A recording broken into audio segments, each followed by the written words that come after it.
Hi, I'm RJ, and now we're going to talk about the income tax regimes for employees and sole proprietorship. Sole proprietorship, syempre, yung mga negosyong iisa lang ang may-ari. And of course, meron tayong mga empleyado. Yung agenda natin for this session is, syempre, yung mga tax regimes.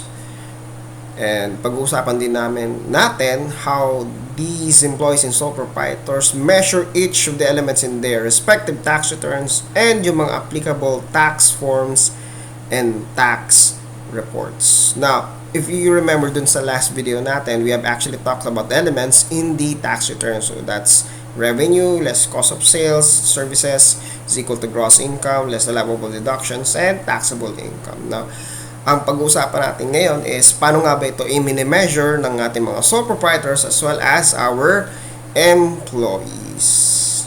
Tara na! Now, pagdating sa mga empleyado, remember that always graduated tax rates ang kanilang ginagamit. Wala silang options na gumamit ng 8%. So, their gross income is defined as salary and other taxable income less any exclusions available. Remember, pagdating sa exclusions, dapat merong explicit na basayan sa ating batas pagkat, as we have mentioned before, exclusions are abhorred by the government.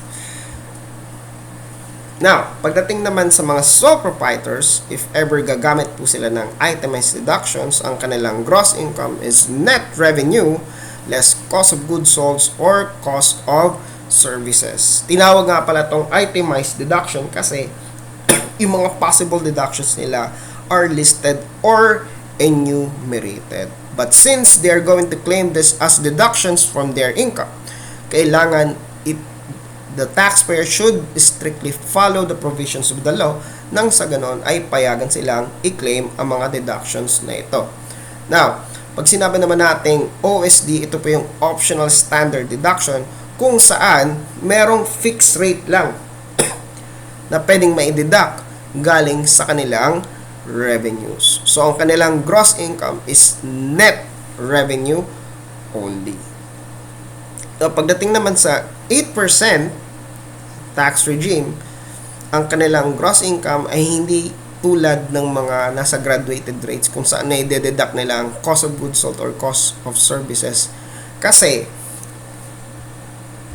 ang gross income nila ay equal to their gross revenue. Again, if you're going to observe, pag graduated tax rates ang ginagamit ng proprietor, mari po nilang ma-deduct ang kanilang cost of goods sold pagdating sa itemized, pero hindi po ito available pagdating sa optional standard deduction.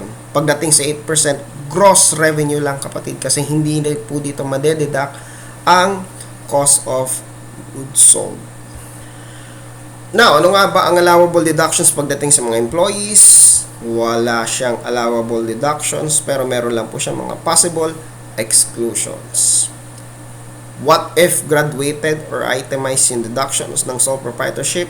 As we have said a while ago, enumerated ang kanilang mga deductions but it should be properly substantiated by revenue issuance and there are circumstances that the taxpayer might withhold a certain portion of those expenses as withholding tax. Kung itemized naman or enumerated sa itemized graduated rate, pagdating naman sa optional standard deduction, fixed rate lang po ang pwedeng ma-deduct, which is equal to 40% of the net revenue.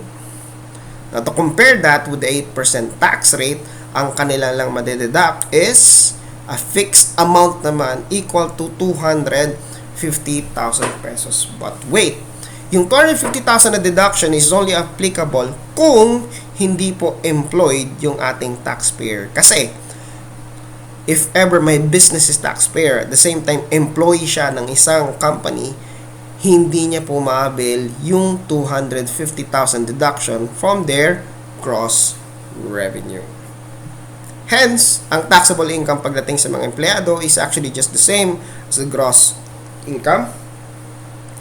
Pagdating naman sa graduated tax rates, their gross income is equal to the net amount of their net revenue less any applicable deductions. Again, pagdating sa itemized, maaari yung pong ma-enumerate yung mga expenses mo dito Pero pagdating sa graduated optional standard deduction, yung i-deduct lang or mare-reduce lang ang net revenue mo equal to 40% of the said amount. Pagdating naman sa 8%, ang gross income or ang gross income natin dito is just the same as the gross revenue unless otherwise naka-avail siya ng 250,000 deduction. So, ano ba yung mga possible tax returns na applicable sa ating mga taxpayers na kailangan i-prepare ng employer or ng taxpayer mismo? Pagdating sa employee, maaari siya maka-avail ng substituted tax filing kung saan yung employer ang mag-prepare ng 1601C every month. Meron din tayong certificate of tax withheld which is 2316 that is issued annually or as requested by the employee, as well as yung 1604C that is prepared by the employer annually. Pagdating naman sa ating mga sole proprietorship, ang usually pinaprepare nila mga tax return or income tax returns are 1701Q which is prepared quarterly, tapos 1701 that is prepared annually. Now, as we have mentioned a while ago, kailangan kasi mag-withhold. There are certain circumstances na yung taxpayer natin kailangang mag-withhold galing sa mga expenses that they incur. So, it's possible that they need to prepare the QAP or quarterly alpha list of pays for taxes withheld form allowable deductions in issue 2307. Huwag kayong maglala kasi all of these tax returns ay pag-uusapan natin in a future video. Now, kung tayo nag-withhold din sa ating mga suppliers, it's also possible ng ating mga clients and customers ay mag-withhold din galing sa mga income natin. So, yung ma-withhold nila na taxes from our income ay maaari nating ma-avail as tax credit. So, kailangan natin mag-prepare ng SOUT or Summary Alpha List for withholding taxes. Now, the question now is, ano kayang default for sole proprietorships? Ito ba'y graduated itemized, graduated OSD, or 8%?